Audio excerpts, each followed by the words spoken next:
हे महाराज श्री नमोस्तु नमोस्तु नमोस्तु। बीच में, हाँ पाठ, ठीक। चलते हैं गुरु चरणों में।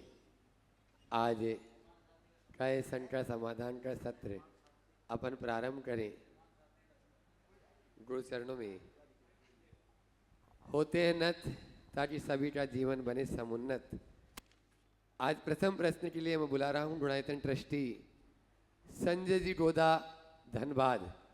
गुरु चरणों में अपना प्रश्न करेंगे और तैयार रहेंगे। दिल्ली से आज अपने बीच में गुणायतन के ट्रस्टी योगेश जी जैन और उनके सभी साथीगण।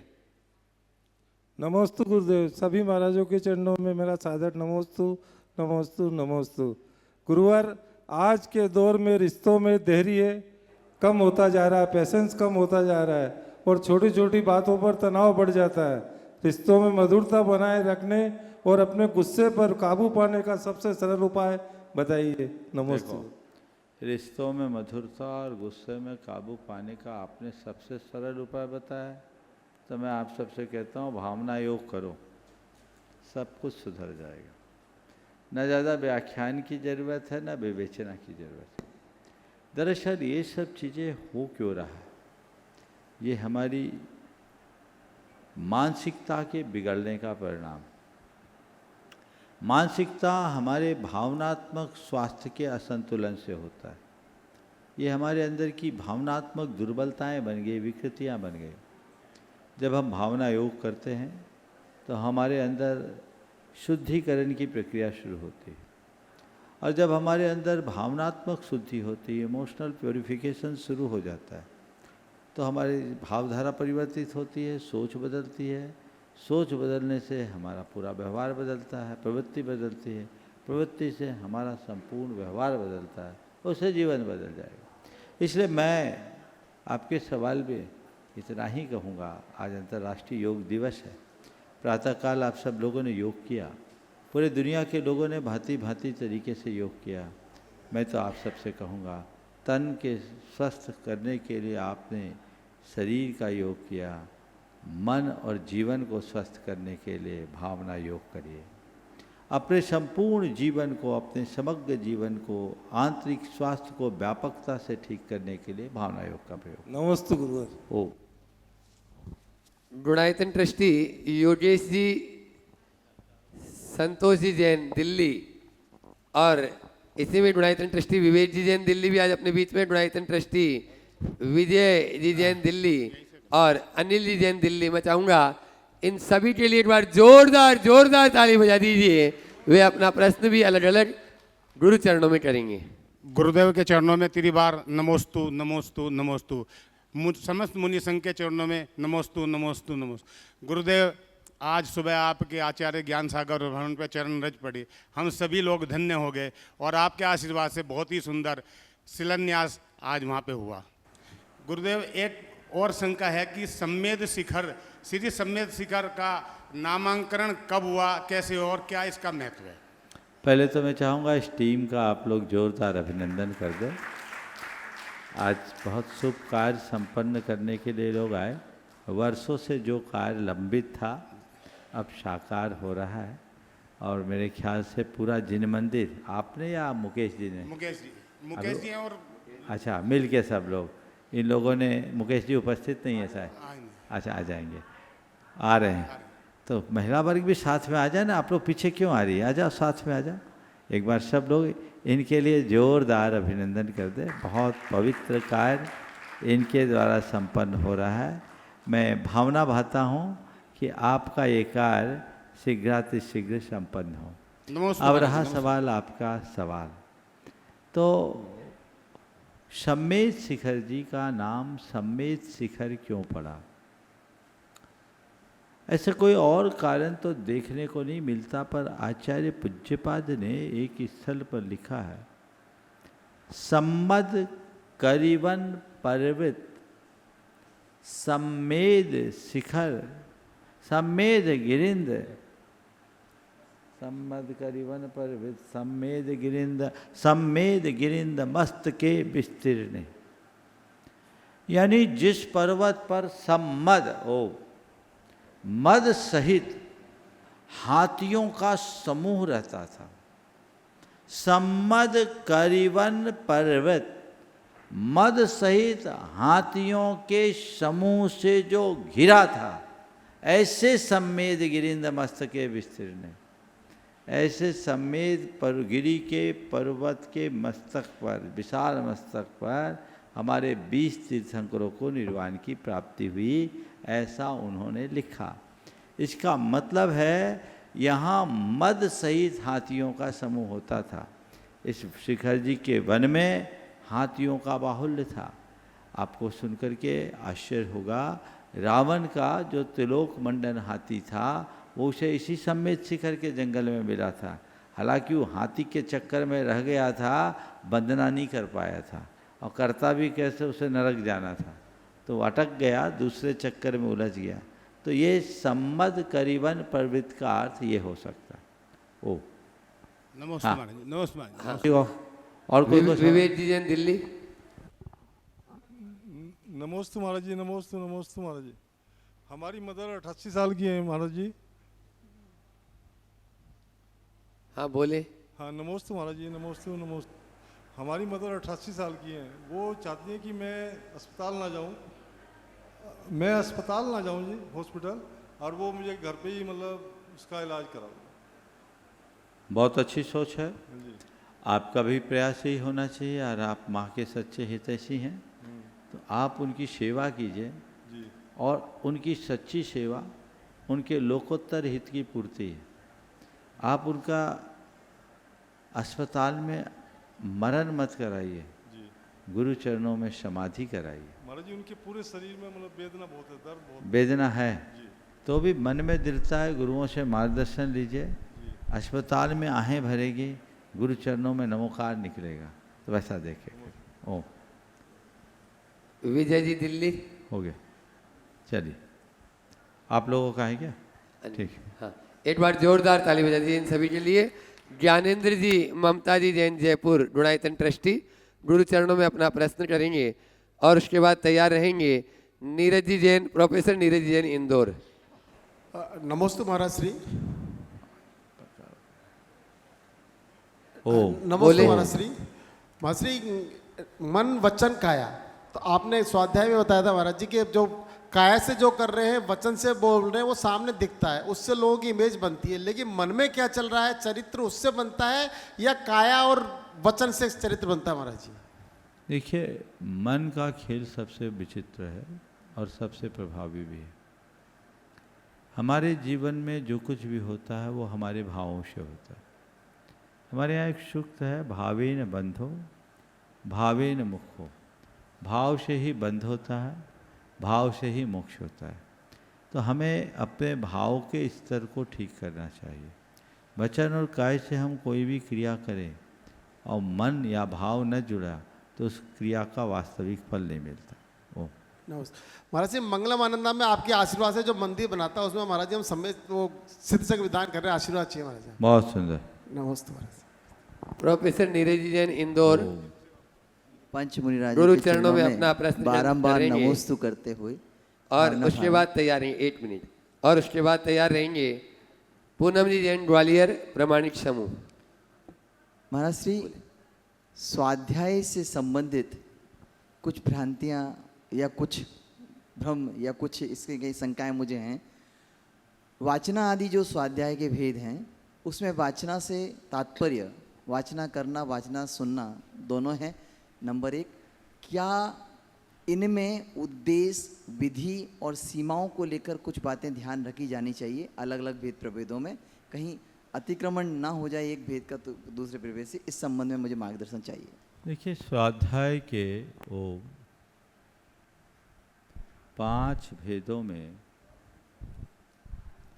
वाचना ओम ओम ओम, आवाज गला पकड़ रहा है, ओम ओम।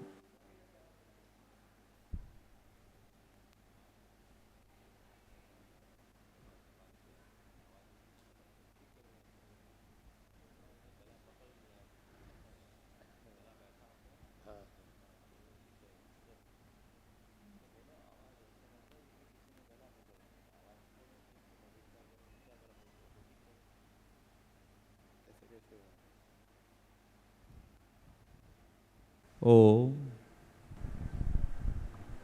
ओम ओम। आपने जो सवाल किया कि स्वाध्याय में वासना का स्वरूप क्या है, वासना स्वाध्याय का सबसे पहला भेद है और उसका लक्षण बताते हुए लिखा है ग्रंथार्थ मुभय प्रदानम वाचना। ग्रंथ को अर्थ सहित पढ़ना वाचना है। आपका सवाल है पढ़ना वाचना है कि सुनना भी वाचना है। कायदे से जो पढ़ रहा है उसके लिए वाचना है और जो श्रवण कर रहा है उसके लिए धर्मोपदेश है। वाचना करने वाला वाचना दे रहा है और वाचना सुनने वाला उसे उपदेश मान करके सुन रहा है। कई जगह ऐसा उल्लेख भी मिलता है जहाँ वाचना देने का विधान है, उनने उनको वाचना दी। उस संदर्भ में अगर विचार करें तो ऐसा अर्थ निकल जाता है कि सुनना भी वाचना के अंतर्गत आएगा, पढ़ना भी और सुनना भी, क्योंकि वाचना प्रदान की ऐसा शब्द आया, वहाँ उपदेश नहीं। पर लक्षण के हिसाब से देखें तो वो श्रवण है और यहाँ प्रदान है, ये दोनों में अंतर है। अब वाचना करते समय सावधानी क्या? जिस काल में जिस ग्रंथ को आपने प्रारंभ किया है मंगलाचरण पूर्वक, आपको उस ग्रंथ को प्रमुखता देनी चाहिए। कई बार एक ग्रंथ को पढ़ते पढ़ते 4 ग्रंथ खोल लेते हैं और सब इधर से उधर हो जाता है। संदर्भ देखने की दृष्टि से किसी ग्रंथ को खोलना बुरा नहीं है, लेकिन उसमें मूल ग्रंथ को भूल जाना अच्छी बात नहीं। विनयपूर्वक जो भी ग्रंथ हमारे पढ़ने में आए उसे पढ़ें और उसके अनुरूप अपना काम करें तो वो वाचना सार्थक होती। ओ पूनम जी जैन ग्वालियर, ओ प्रामाणिक समूह, गुरु चरणों में अपना प्रश्न कर रहे हैं मंचासीन और उसके सभी बाद गुरुओं में को मेरा सादर नमन। उसके बाद में तैयार रहेंगे आज अपने बीच में शतरंज की चैंपियन खिलाड़ी है जयपुर की वाणी जैन अपने पिता श्री दिनेश जैन के साथ में। ऐसे मेरा प्रश्न आज की मंगल भावना और भावना योग को लेकर है कि दोनों ने ही अंतर्राष्ट्रीय ख्याति प्राप्त कर ली है और कैंसर जैसे असाध्य रोग में जहाँ डॉक्टर्स ने हाथ पीछे कर लिए, सफल नहीं हो पाए, वहाँ पर भावना योग जो है रामबाण की तरह साबित हुआ है। अन्य रोगों में भी इसके हमें पॉजिटिव रिजल्ट मिले हैं। तो गुरुदेव, इन दोनों को बनाने की प्रेरणा या भावना आपकी कब बनी, कैसे बनी? क्या आपने कभी ऐसे सोचा था कि आज ये इतने अंतर्राष्ट्रीय ख्याति प्राप्त कर लाखों लोगों के स्वास्थ्य लाभ के लिए और प्रेरणा का प्रतीक बन जाएगी? नमोस्तु महाराज जी। देखिए, आज अंतर्राष्ट्रीय योग दिवस के दिन आपने ऐसा सवाल किया। जहाँ तक भावना योग के प्रणयन का सवाल है, काफ़ी वर्षों से लोग मुझसे वर्तमान में चल रही आधुनिक मनोविज्ञान से संबंधित पुस्तकें और उनकी चर्चाएं करते थे। देखिए महाराज, ऐसा हो रहा है, वैसा हो रहा है।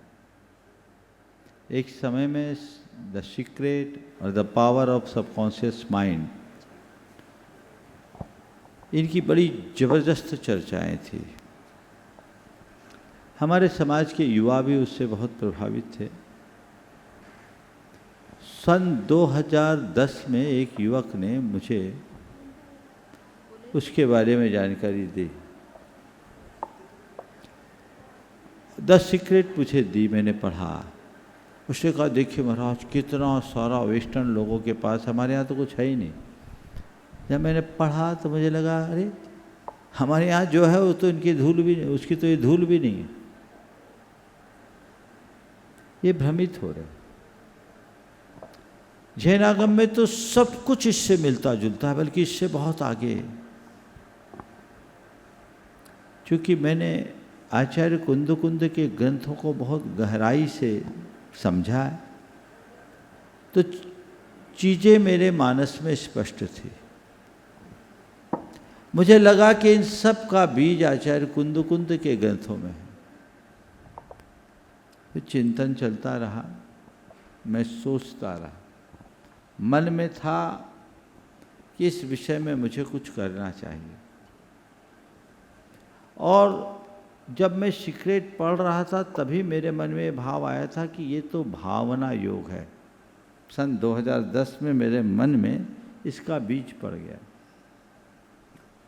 10 लक्षण में हर साल शिविर लगता है। शिविर में ध्यान कराते हैं, ध्यान की अनेक तकनीकें होती थी, सब करते थे, कराते हैं। पर 2018 में जब रतलाम में श्रावक संस्कार शिविर लगा, लगभग 3000 शिविरार्थी थे, तो मन में आया कि भावना योग कराए। और वहाँ पहली बार भावना योग हमने प्रवर्तित किया, 10 लक्षण पर्व के पहले दिन। मुझे भी अच्छा लगा, लोगों को भी बहुत अच्छा लगा। 2 दिन तक अंत में गीत चाहिए, सो मैंने दूसरों के गीत सुनाए। तीसरे दिन मेरे मन में आया क्यों ना इससे जुड़ा हुआ एक गीत हो। सुबह सुबह मेरे मन में आया, आप सुनकर ताज्जुब करोगे, गीत बनाना शुरू किया और कमरे से निकलकर मंच तक जाने में पूरा गीत बन गया। बहुत सुंदर। जब मैं कमरे से निकला था तो 2 छंद बने थे और रास्ते में 2 छंद बने और पूरा गीत बन गया। और ये मंगल भावना के रूप में आज जगत प्रसिद्ध हो गया। आज कई भाषाओं में उसका अनुवाद हुआ, गुजराती में, कन्नड़ में, अंग्रेजी में, बंगला में, और आज कुछ लोग छत्तीसगढ़ी में भी उसे तैयार किए हैं। हालांकि छत्तीसगढ़ी क्षेत्रीय भाषा है, पर इनकी प्रस्तुति बहुत अच्छी है। इन लोगों ने बहुत मेहनत किया है, तो मैं चाहूँगा इनके मेहनत का अभिनंदन होना चाहिए। और एक छोटी सी प्रस्तुति 2 अंतरे की इनसे कर ले, 1 या 2 अंतरा कर महाराज लीजिए। जी, एक बात और पूछनी थी हाँ। आपसे, क्या कभी आपको अपने जीवन में भावना योग की हाँ, आवश्यकता पड़ी? बता रहा हूँ। ये मैंने अपने जीवन में प्रयोग किया।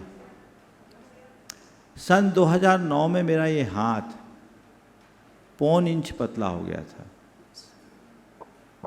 हालांकि अपनी आध्यात्मिक साधना में तो हम करते ही रहे, लेकिन एक समय ये हाथ मेरा पतला हुआ 1.25 इंच और इतना वीक हो गया कि मेरे लिए पिच्छी भी भारी थी। लोगों ने कहा कुछ गड़बड़ है, जांच कराना हुआ। जांच कराने के बाद पता लगा एक नस सूख गई है, और मेडिकल साइंस के हिसाब से जो नस सूख जाए उसका कोई इलाज नहीं।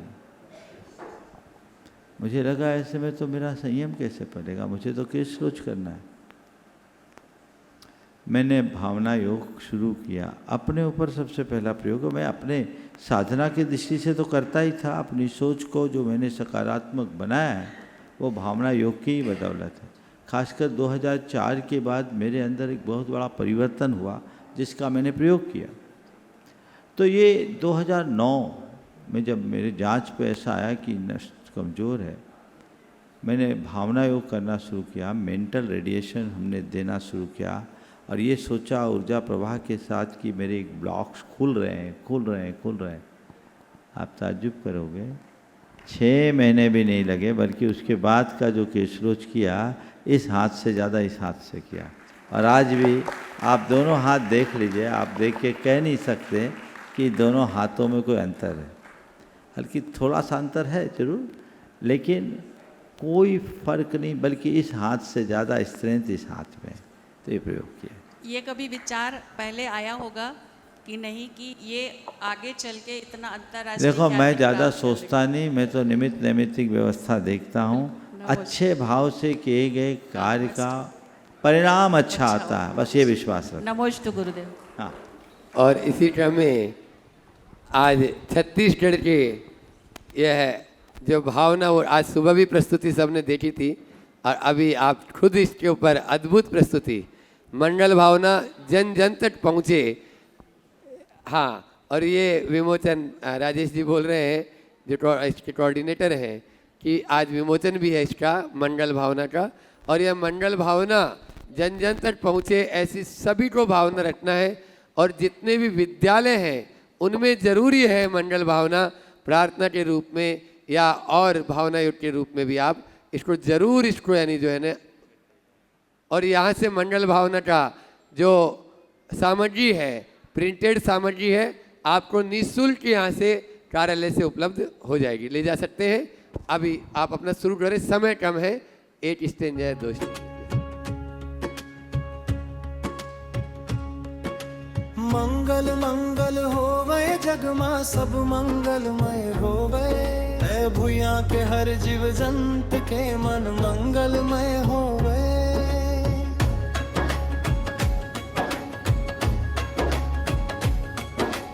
कहूँ कलेस के नाम न राहे, दुख कहूँ मत होवे, मन मां चिंता डर ना सतावे, पीरा सुख मत होवे, बैर अभिमान न राहे मन मां, खीस कभू मत होवे, माया प्रीत के भाव रहे नित मन मंगलमय होवे। मंगल मंगल मंगल मंगल मन मंगलमय होवे, मंगल मंगल मंगल मंगल सब जग सुमंगल होवे, मंगल मंगल मंगल मंगल माया धर्म रहे मन मां, मंगल मंगल मंगल मंगल भूया उज्जर होवे।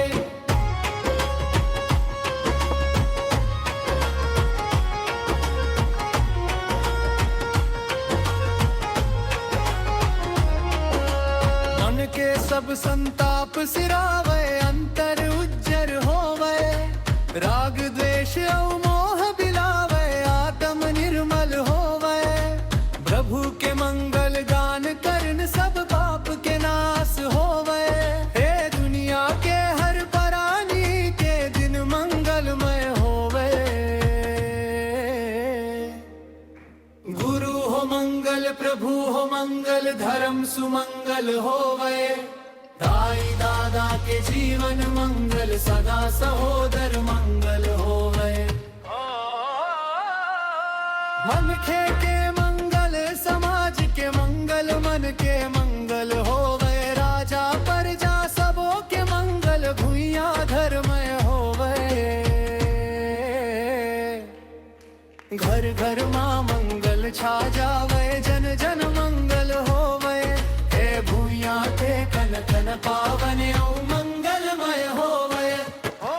मंगल मंगल मंगल मंगल मल मंगलमय होवे, मंगल मंगल मंगल मंगल सब जग सुमंगल होवे, मंगल मंगल मंगल मंगल माया धर्म रहे मन मां, मंगल मंगल मंगल मंगल भूया उज्जर होवे।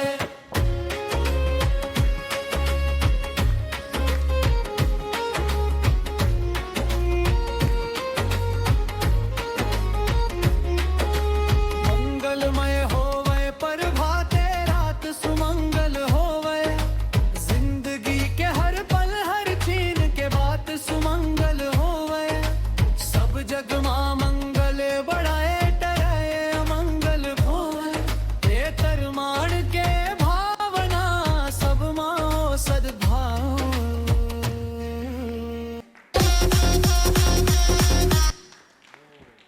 एक बार जोरदार जोरदार तालियां बहुत ही उत्साह के साथ में इस प्रमाणिक समूह की यह पूरी टीम है जो लगी है और भावनाएं को जन जन तक पहुंचाने में बांधू बता दूं कि भावनाएं की जो मंगल भावना है पूज्य गुरुवर की, मराठी भाषा, कन्नड़ भाषा, गुजराती भाषा, अंग्रेजी, छत्तीसगढ़ी में भी आपने सुनी ली, हिंदी में तो जन जन को लाभान्वित कर रही है, और बंगाली, इन 7 भाषाओं में तो हो चुकी है, और भी काम चालू है। एक बार सभी कोऑर्डिनेटर जिन्होंने ये काम पुरुषार्थ किया है उनके लिए जोरदार, उनके नामों की घोषणा भी नहीं कर पा रहा हूँ, आप जोरदार तालियां उन सभी कोऑर्डिनेटर के लिए।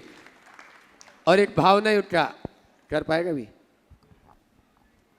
आज एक भावना युद्ध का गीत भी लॉन्च हुआ है, नया लॉन्च हुआ है वो आज ही, और वह पूज्य गुरुदेव द्वारा वह रचित हुआ है। अभी आप लोगों के लिए उपलब्ध होगा। जब तक उसको ऑपरेटर तैयार कर रहा है तब तक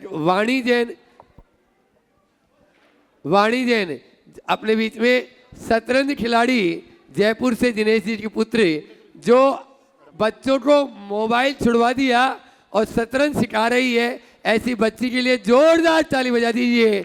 निश्चित रूप से इसने छोटी उम्र में बड़ी उपलब्धि पाई है। वाणी जैन अपना प्रश्न गुरु चरणों में कर रही है अपनी बात। नमोस्तु गुरुदेव, नमोस्तु गुरुदेव, नमोस्तु गुरुदेव। मेरा नाम वाणी जैन है। मैं अपने पूरे परिवार के साथ 3 पीढ़ियों के साथ मैं जयपुर से यहाँ आई हूँ। मैं एक शतरंज खिलाड़ी हूँ और विभिन्न प्रतियोगिता में भाग लेकर शतरंज के माध्यम से अपने जीवन को बेहतर बनाने का प्रयास कर रही हूँ। इसी के साथ ही मैं समाज के बच्चों को निःशुल्क शतरंज क्लासेस ऑनलाइन एवं ऑफलाइन क्लासेस भी देती हूँ और उनको फ्री ऑफ कॉस्ट में चेस बोर्ड भी देती हूँ, ताकि वे इस खेल के माध्यम से एकाग्रता, धैर्य, अनुशासन और सही निर्णय लेने की कला सीखें। गुरुदेव, शतरंज ने मुझे सिखाया है कि जीवन में हर कदम सोच समझ कर रखना चाहिए। इसी संदर्भ में मेरे मन में कुछ जिज्ञासा है। शतरंज खेलते समय कई बार हार का सामना करना पड़ता है। जीवन में असफलता आने पर मन को स्थिर और सकारात्मक कैसे रखा जाए? यदि कोई बच्चा शतरंज के साथ साथ धर्म और अध्ययन में उत्कृष्ट बनना चाहता है तो उसके लिए आपका क्या संदेश है? देखिए, आपने फिर से आखिरी सवाल क्या पूछा, दोबारा बोलिएगा। असफलता, शतरंज खेलते समय कई बार हार का सामना करना पड़ता है। जीवन में असफलता आने पर मन को स्थिर और सकारात्मक कैसे रखा जाए? देखो, बहुत ही महत्वपूर्ण सवाल है। जीवन में असफलता आने पर मन को शांत और स्थिर कैसे रखा जाए? देखिए, असफलता का अर्थ हार नहीं होना चाहिए। किसी भी क्षेत्र में अगर हम बढ़े हैं, कदाचित हम उसे असफल हो गए, इसका अर्थ ये नहीं है कि हम हर क्षेत्र में असफल हो गए। हमें दूसरी संभावना को तलाशना चाहिए। खासकर लोग प्रतियोगी परीक्षाओं या प्रतियोगिताओं में इसे जोड़कर देखते हैं। जैसे आप कोई खेल खेलते हैं तो खेल में जीत और हार दोनों जुड़ा हुआ होता है ना? और जब खेल खेलने वाले खिलाड़ी खेल खेलते, कभी जीतते कभी हारते हैं, तो दोनों को वो खेल का हिस्सा मानते हैं। इसी प्रकार जीवन में जब कोई उतार चढ़ाव आए और किसी निर्धारित लक्ष्य को पाने में हम सफल न हो पाए तो उसे अपनी विफलता के रूप में देखना कतई उचित नहीं है। ठीक है, हम एक लक्ष्य के प्राप्ति में पीछे हटे, पर दूसरी संभावनाएं तो है। मान लो तुम एक शतरंज की खिलाड़ी हो और तुमने सोचा कि मैं आज शतरंज में चैंपियन बनूं। शायद अभी चैंपियन ही है ना स्टेट में? नहीं, मैंने नेशनल इंटरनेशनल दोनों खेला हुआ है। टाइटल नहीं मिला बट चलो, मान लो कोई सोचे मैं चैंपियन बना और वो हार गया, चैंपियन कोई और बन गया। वो व्यक्ति शतरंज में चैंपियन नहीं हो पाया, पर क्या पूरे जीवन में विफल हो गया? उसके पास और भी तो संभावनाएं हैं। उसे ये देखना चाहिए कि कम से कम मैं इस लायक तो हूं कि इतने टॉप पर पहुंचा। तो इतने टॉप पर पहुंचा हूं, इसका मतलब मेरे अंदर टैलेंट तो है। इस जगह अगर मैं सफल नहीं हो पाया, कोई बात नहीं, अपनी बुद्धि का उपयोग किसी और जगह लगाऊं, नई संभावनाएं तलाशूं, इधर नहीं तो उधर सफल हो जाऊं। मेरे संपर्क में एक युवक है, 3 बार यूपीएससी का इंटरव्यू दिया, सिलेक्शन नहीं हुआ।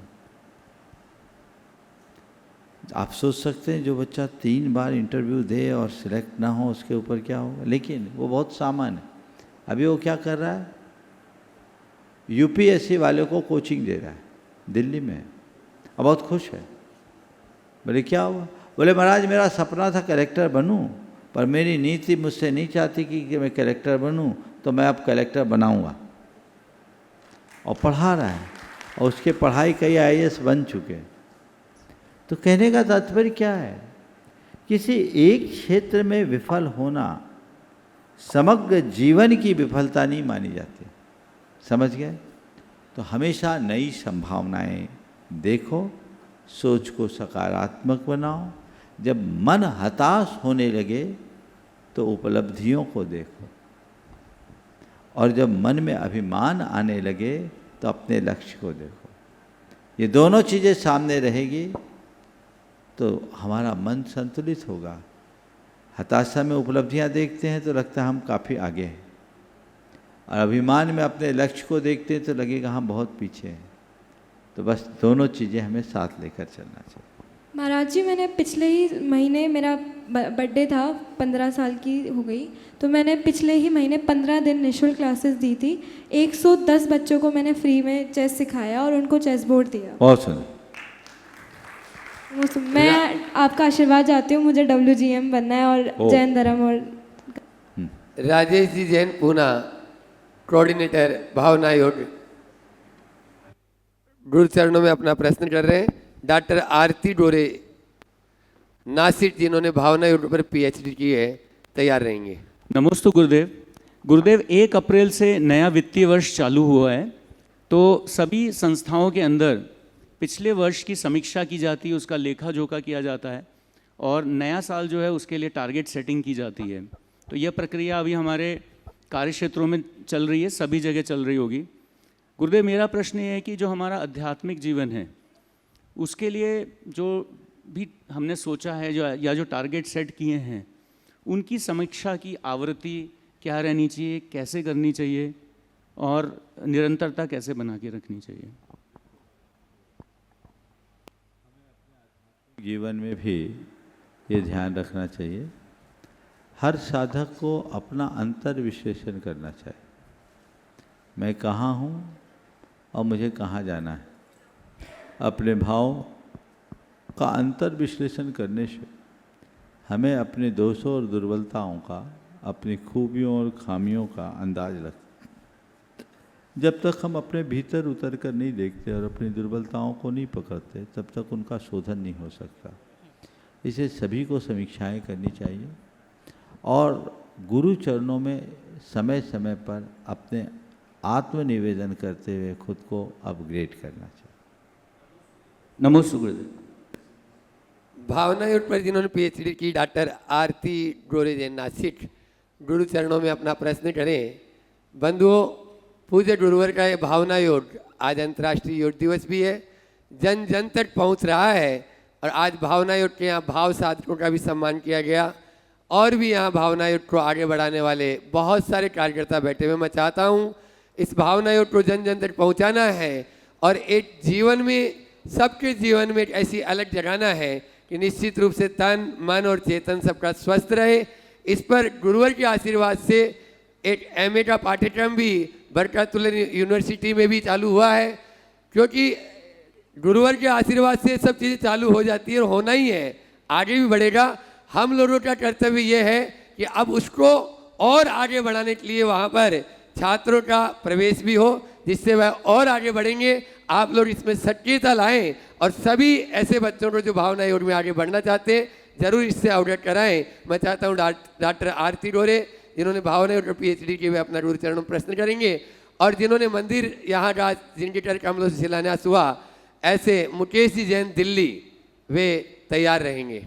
गुणायतन ट्रस्टी मुकेश जी जैन दिल्ली। गुरुदेव, आपके चरणों में कई बार नमस्तु। मंचासीन सभी गुरुदेव को मेरा नमस्तु नमस्तु नमस्तु।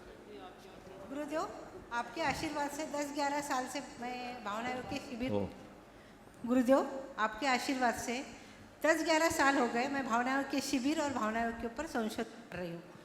तो मोस्टली मैं प्रोफेसर पेशा से हूँ, तो मेरे पास जो आते हैं स्टूडेंट या मोस्टली जो पब्लिक आती है वो अजैन है, और वो बहुत अच्छे से भावना योग में इन्वॉल्व होते हैं, भावना योग करते हैं। और जब रेगुलर भावना योग करते हैं तब भावना योग करते करते उनकी गुरुदेव भावना बनती है कि हम गुरुदेव की सेवा करने का मौका हमें मिलेगा या नहीं, हम गुरुदेव की सेवा कर सकते हैं या नहीं। तो इसका उनकी जो शंका है उनसे बोलो कि जो आए सब सेवा कर सकता है, गुरुदेव किसी एक से बंधे नहीं, सबका स्वागत है, जरूर आ सकते हैं, आशीर्वाद दो। नमस्ते नमस्ते। मुकेश जी जैन दिल्ली गुणायतन ट्रस्टी गुरु चरणों में अपना प्रश्न कर रहे हैं और तैयार रहेंगे भाव साधक शिरीष जी बेड़े अहिल्यानगर महाराष्ट्र। महाराज जी के चरणों में बहुत बहुत नमोस्तु, बहुत बहुत नमोस्तु। मुनि संघ के चरणों में बहुत बहुत नमोस्तु नमोस्तु।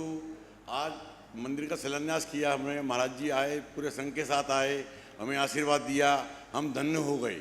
इसके लिए महाराज जी का धन्यवाद करने आए हैं हम लोग। और दूसरा महाराज जी एक छोटा सा क्वेश्चन भी है, जैसे आजकल बेटा बेटी की शादियों में प्रॉब्लम आ रही है, जन्मपत्री की प्रॉब्लम बहुत बढ़ गई है। कुछ पंडित कहते हैं जन्मपत्री चेक करो, कुछ कहते हैं नहीं करो, तो दिल दोनों तरफ डोलता रहता है। तो ऐसा महाराज जी को समाधान बताओ कि इसको कैसे फाइनल करा जाए। पहले तो मैं चाहूँगा इनका एक बार जोरदार अभिनंदन करें। आज मुकेश जी, योगेश जी, सब इन लोगों ने बहुत पवित्र कार्य किया है। और जैसा मुझे जानकारी दी, यहाँ के पूरे जिन मंदिर के निर्माण का पुण्यार्जन इनको मिला है। मैं भावना भाता हूँ आपका ये कार्य शीघ्र पूरा हो। समेत शिखर जी में जिन मंदिर बनाना कोई साधारण पुण्य नहीं है, ये मान के चलना। आप अपने धन से ये सौभाग्य नहीं पाए, आप अपने पुण्य से ये सौभाग्य प्राप्त किए हैं। जब किसी का प्रबल पुण्य उछलता है तब उसे ऐसा मौका मिल पाता है। ऐसी भावना बनाए रखें और सभी को चाहिए कि जब अच्छे अवसर मिले तो उसका लाभ अवश्य उठाए। आपका सवाल है, क्या पूछा? जन्मपत्री के महाराज, जन्मपत्री मिलाना चाहिए कि नहीं? देखो भाई, मुझसे पूछो तो मैं पत्रिका मानता ही नहीं। मैंने बहुतों को देखा है जिनके 36 गुण मिले, उनका 36 के आंकड़े हैं, और जिनने कुछ नहीं मिलाया बड़ा प्रेम से सब कुछ चल रहा है, 50-50 बरस निकल गए। और ऐसे भी आज के दौर में जन्म पत्रियाँ प्रासंगिक नहीं बची, क्योंकि जन्म का समय और स्थान दोनों नैसर्गिक नहीं रहा। व्यक्ति यहाँ का, उसका जन्म होना है रांची में 200 किलोमीटर दूर। पहले से अब कुंडली बन जाती, बाद में बच्चा जन्म लेता है।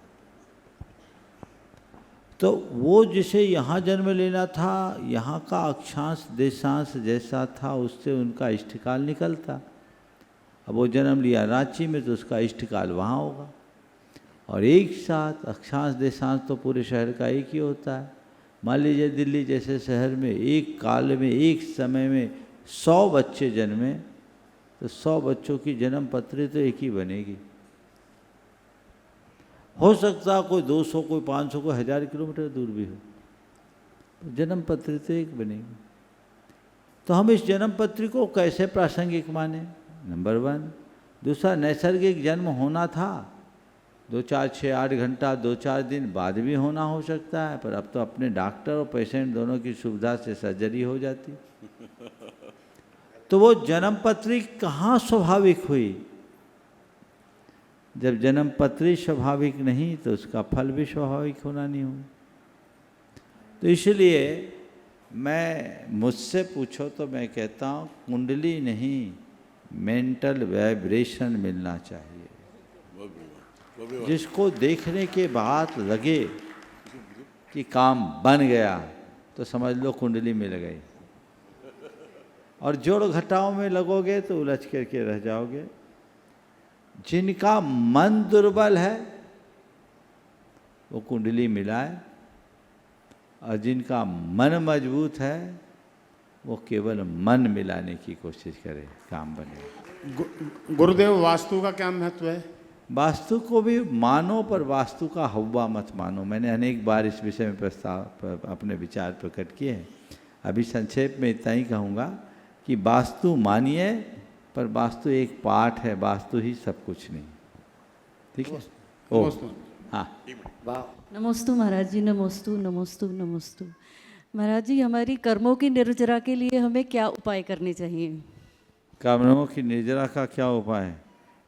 सबसे सरल उपाय कर्मों का, और सबसे सस्ता उपाय बताओ? वही बताओ, दिल्ली वाले तो वही चाहेंगे। कुछ मत करो, भगवान का नाम लो, नमोकार जपो, भगवान की पूजा करो। कहते जिन भी भगवान के दर्शन बंदन करो, जिन्हें दंसन पूजन बंदन नमन सने ही भौकम्ब पदेशान निज्जर उलम्भा, तो ऐसा शास्त्र बोलता है। जिन्हें भगवान के दर्शन से, वंदना से, नमस्कार से, पूजा से बहुकर्मों की निजरा होती। नमोकार मंत्र बोलने मात्र से हमारे असंख्यात गुने कर्म की निजरा होती। आप लोग भक्तामर में बोलते हैं आस्ताम तवस्तव नमस्त समस्त दोषम तत्संग कथापि जगताम दुरितानि हंति। आपके नाम की कथा भी संसारी प्राणियों के पापों को नष्ट कर देता है ना। तो इससे सरल क्या उपाय है? आपसे त्याग तपस्या नहीं बनती, कोई चिंता नहीं। आप व्रत उपवास नहीं कर सकते, कोई फिक्र नहीं। आप दान धर्म नहीं कर सकते, कोई परवाह नहीं। भगवान का नाम लेना शुरू कर दो, तर जाओ। भाव साधक सिरीज जी बेगड़े, अहिल्यानगर, महाराष्ट्र, गुरु चरणों में अपना नमोस्तु गुरुवर, तैयार रहेंगे। नमोस्तु गुरुवर। गुणायतन ट्रस्टी कोलकाता से अर्चना जी बेनाडा। गुरुवर, हाल ही में मैं अष्टापद यात्रा गया था और एक मंदिर में राजा श्रेणिक के सपनों का चित्र देखा था। तो आज के वैश्विक परिस्थितियों का अवलोकन करते हुए राजा श्रेणिक ने जो सपने देखे हैं उनके बारे में आपका दृष्टिकोण क्या है? राजा श्रेणिक ने जो सपने देखे हैं, राजा श्रेणिक ने कोई सपने नहीं देखे, आपने गलत पढ़ लिया। राजा भरत ने और सम्राट चंद्रगुप्त ने। हाँ, चंद्रगुप्त सर। तो सुधारो अपनी धारणा। जी जी जी। चंद्रगुप्त के सपने, उनके फल आज दिख रहे हैं। भरत चक्रवर्ती के सपनों के फल भी दिख रहे हैं। निश्चित ये सपने विचारणीय और उसके अनुरूप देखना चाहिए। नमोस्तु गुरु। गुणायतन ट्रस्टी अर्चना जी बेनाडा कोलकाता, गुरु चरणों में अपना प्रश्न करें। और मनोज जी, अंजू जी प्रखर जी दिल्ली, गुरु चरणों में अपना प्रश्न करेंगे। कोऑर्डिनेटर प्रमाणित समूह। नमोस्तु महाराज जी, मंच में विराजमान सभी मुनि राजों के चरणों में नमोस्तु। महाराज जी, समाधि मरण की प्राप्ति क्या सम्यक दृष्टि को ही हो सकती है? और समाधि मरण से कर्मों का क्षय हो सकता है और कर्मों का क्षय होने से मोक्ष भी मिल सकता है। सब क्या समाधि मरण पे डिपेंड करता है? देखिए, समाधि मरण कायदे से तो सम्यक दृष्टि की ही होती है। रत्नत्रय हो तो समाधि, बाकी अगर मिथ्यात है तो बाल बाल मरण के अंतर्गत आता है। तो जो सम्यक दर्शन के साथ अपना संयम पूर्वक क्रमशः भोजन पानी छोड़ते हुए अपना अंत करता है, उसका मरण समाधि मरण की श्रेणी में आता है। और समाधि मरण हमारे संसार के अंत का कारण है। एक बार निर्दोष समाधि कर ले तो तीसरे भाव से लेकर 8वें भाव में मोक्ष मिल जाता है। नमोस्तु महाराज जी। मनोज जी, अंजू जी प्रखर जी, जैन दिल्ली, प्रमाणित समूह कोऑर्डिनेटर और गुणायतन ट्रस्टी। एक बार जोरदार ताली बजा दीजिए इनके लिए भी। अहरनिष्ठ गुरुवर के सपनों को साकार करने में लगे रहते हैं। और इसके बाद में अगले प्रश्नकर्ता को अपन ले, उससे पहले आज गुरुवर के द्वारा जो एक नया भावना योग का गीत लिखा गया और वह आज ही बन भी गाया भी गया है, निश्चित रूप से वह तैयार है, तैयार रहेंगी टीम। गुरुदेव के चरणों में कोटिशा नमन, मुनि संघ के चरणों में कोटिशा नमन। गुरुदेव, अभी श्रुत पंचमी का दिवस निकला हुआ है, एक दिन पहले ही। मेरा क्वेश्चन ये है कि अभी स्वाध्याय करते हुए हमारा लक्ष्य क्या होना चाहिए? मतलब होता क्या है कि जब हम अभी जैसे मेरी एज है, उस एज में हम स्वाध्याय करते हैं तो अभी जो पढ़ा और कल उसको भूल जाते हैं। तो मतलब स्वाध्याय का लक्ष्य किस तरह से होना चाहिए कि उसको याद करने का लक्ष्य होना चाहिए या निरंतर अध्ययन करते रहे वो? और महाराज जी, इसी से जुड़ा हुआ एक और प्रश्न है कि मतलब कितना स्वाध्याय या किन किन ग्रंथों का स्वाध्याय करना चाहिए जो कि हमें अपने मतलब हमारा काम हो जाए उस चीज़ से? पहले तो मैं चाहूँगा इस परिवार का जोरदार अभिनंदन करें। वर्तमान में सूचना प्रसारण उसी में है ना, प्रौद्योगिकी सूचना और प्रौद्योगिकी विभाग में डायरेक्टर की पद पर अपनी सेवाएं दे रहे हैं और लगभग पिछले 30 वर्षों से निरंतर जुड़े हुए हैं। वर्तमान में प्रामाणिक समूह के मुख्य कोऑर्डिनेटर के रूप में अपनी भूमिका निभा रहे हैं। एक बार जोरदार अभिनंदन। और मैं चाहूँगा ऐसे शख्स का सम्मान जरूर होना चाहिए। अनिल जैन साहब और सुनील जी आ जाए और यहीं पर इनका सम्मान कर दें और महिला सम्मान के लिए भी वहीं से अलका जी कर दें। तो एक बार इनका सम्मान कर दीजिए। आपने जो सवाल किया, स्वाध्याय करने का उद्देश्य क्या? स्वाध्याय करने का पहला लक्ष्य अपने मन को विषयों से बचाना, अशुभ से बचाना, मन को रमाना। मन को रमाने की दृष्टि से जब हम स्वाध्याय करते हैं तो हमारे ज्ञान की वृद्धि होती है, हमारे परिणाम अच्छे होते हैं और हमारे परिणाम निर्मल होने से हम अपना मन अच्छा बना लेते हैं। तो एक उद्देश्य, स्वाध्याय निरंतर करने से हमारी भाव विशुद्धि बढ़ती है। याद हो या ना हो, हम पंडित बनने के लिए स्वाध्याय न करें, अपनी आंखें खोलने के लिए स्वाध्याय करें। यदि ऐसा लक्ष्य लेकर हम स्वाध्याय करते हैं तो सुनिश्चित अच्छे परिणाम आते हैं। स्वाध्याय करने के लिए जैसे आपने कहा, मैं आप जैसे लोगों को कहूँगा, सबसे पहले जैन तत्व विद्या का स्वाध्याय करें। चारों अनुयोग उसमें समाहित है। उसके बाद आप किसी भी ग्रंथ को पढ़ सकते हैं, सब आपको समझ में आ सकता है। ओम। हाँ, एक हर्षिता जी जैन भोपाल, गुरु चरणों में अपना प्रश्न और रले शीघ्रता से, तब तक तैयारी चल रही है, जल्दी कर लें, समय कम है। नमोस्तु महाराज जी। महाराज जी, मेरा प्रश्न ये है कि हम हमारी जॉब एवं पढ़ाई के बीच में हम कैसे भावना योग की प्रभावना कर सकते हैं? जॉब करो, पढ़ाई करो और जो हमारे संपर्क में आए उनको भावना योग के बारे में बताओ। मैं तो कहता हूँ भावना योग के लिए बहुत आसानी से आप लोगों को अवगत कराएं। अपने पास भावना योग से संबंधित पुस्तकें रखें, कहीं भी रहें आपके भावना योग के बहुत सारे प्रारूप पड़े हुए हैं। आप उनको YouTube चला करके दिखाएं, एक दूसरे को शेयर करें, उनके बारे में जानकारी दें, उसके अनुभवों को लोगों को शेयर करें। लोग प्रेरित होंगे, भावना योग से जुड़ेंगे। ओ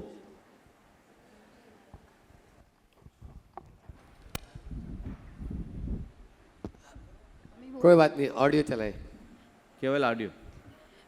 नमोस्तु महाराज जी। ओम। हाँ,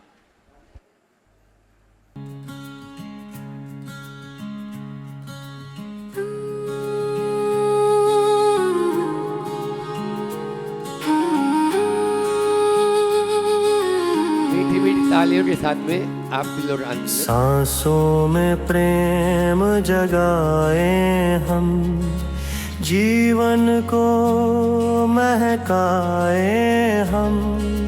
भाव बदले, भाग्य बदले, भावना योग अपनाए हम।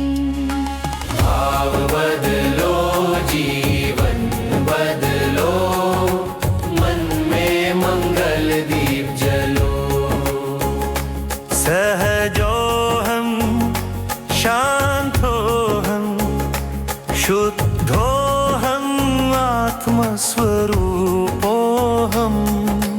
भाव बदलो, जीवन बदलो, प्रेम से जग को भर दो। स्वस्थो हम, सकारात्मको हम, सोहम सोहम।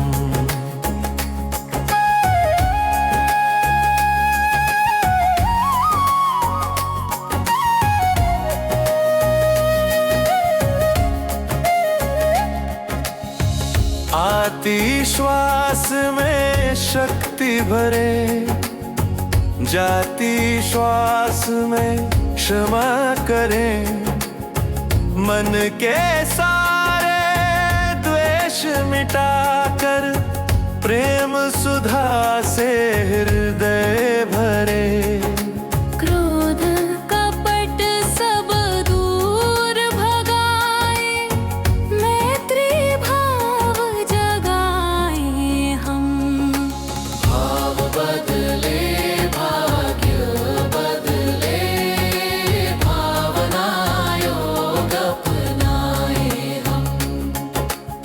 भाव बदलो जीवन बदलो, मन में मंगल दीप जलो। सहजो हम, शांतो हम, शुद्धो हम, आत्मस्वरूपो हम। भाव बदलो जीवन बदलो, प्रेम से जग को भर दो।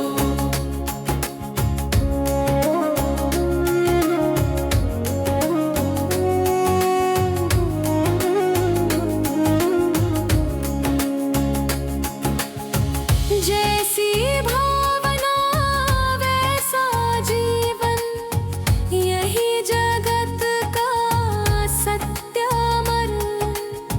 सुख हो चाहे दुख की घड़ियां, रहे सदा हम भीतर स्थिर। हर प्राणी में मित्र भाव हो, सबको गले लगाए हम। भाव बदले भाग्य बदले, भावना योग अपनाए हम। भीतर आनंद का सागर है।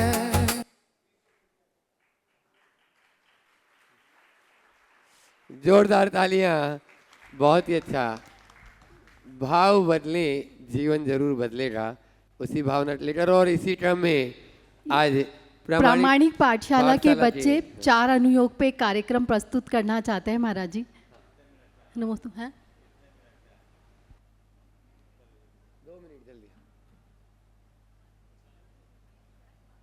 मानु योग।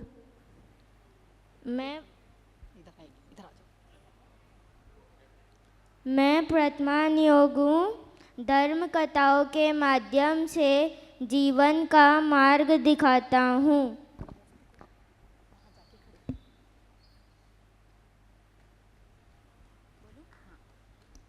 मैं कल्याणी हूँ।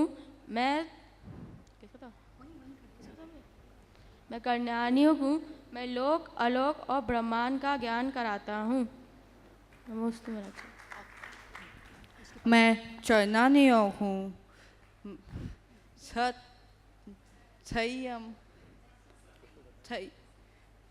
संयम सदाचार का पाठ पढ़ाता हूँ। मैं चरणानी योग हूँ। आत्मा कर्म और मोक्ष का रहस्य समझाता हूँ।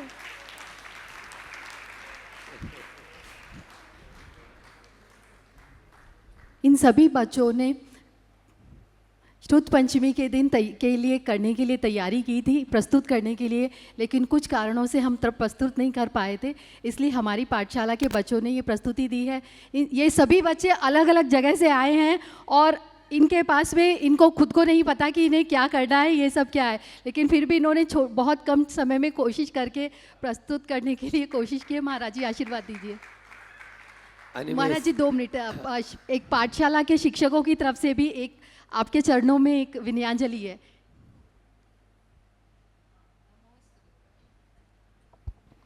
नमोस्तु गुरुवर। लोग हमें पाठशाला शिक्षक कहते हैं, पर हम जानते हैं ज्ञान देने वाले हम नहीं हैं। ज्ञान तो जिनवाणी का है, हम तो केवल उसका माध्यम हैं। हम बच्चों को पढ़ाने नहीं आते, हम उनके भीतर छिपे संस्कारों को जगाने आते हैं। हम उन्हें प्रतियोगिता नहीं, करुणा सिखाने आते हैं। हम उन्हें केवल सफल नहीं, सार्थक बनाना चाहते हैं। क्योंकि संसार को बुद्धिमान लोगों की नहीं, संस्कारवान लोगों की आवश्यकता है। एक बच्चा पाठशाला आता है तो केवल एक बच्चा नहीं बदलता, एक परिवार बदलता है, एक समाज बदलता है, और भविष्य बदलता है। हे गुरुदेव, हमारा संकल्प है कि केवल शब्द नहीं, संस्कार देंगे। केवल जानकारी नहीं, आत्मज्ञान की दिशा देंगे। केवल शिक्षा नहीं, जीवन जीने की कला देंगे। यदि एक पीढ़ी को बदलना हो तो पाठशाला को मजबूत करना होगा। यदि एक आत्मा को जगाना हो तो जिनवाणी से जोड़ना होगा। और यदि भारत का भविष्य बनाना हो तो बच्चों में संस्कार बोना होगा। पूज्य गुरुदेव मुनीश्री प्रमाण सागर जी का स्वप्न, प्रामाणिक पाठशाला का संकल्प और हम सभी शिक्षकों का पुरुषार्थ, घर घर संस्कार, हर बालक करे जिनवाणी से प्यार। नमोस्तु गुरुदेव। नमोस्तु गुरु। Thank you.